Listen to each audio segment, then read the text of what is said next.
Hello and welcome everyone. In today's video, I will show you how to enable two-factor authentication on X, formerly Twitter.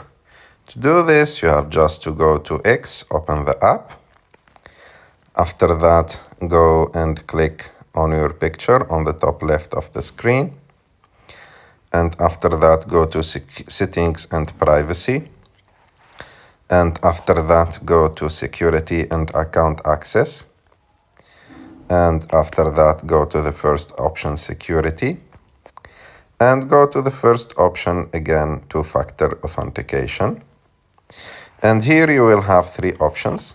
So the first option is text message. In that case, you will use your mobile phone to receive a text message with an authentication code to enter when you log into X. The second one is authentication app. In that case, you can use an app to get an authentication code to enter when you log into X.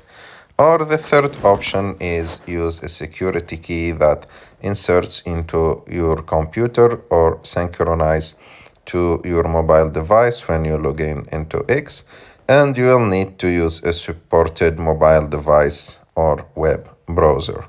So you can activate just one of those three options, or you can activate two, or you can activate them all, and like that you will activate or enable the two-factor authentication.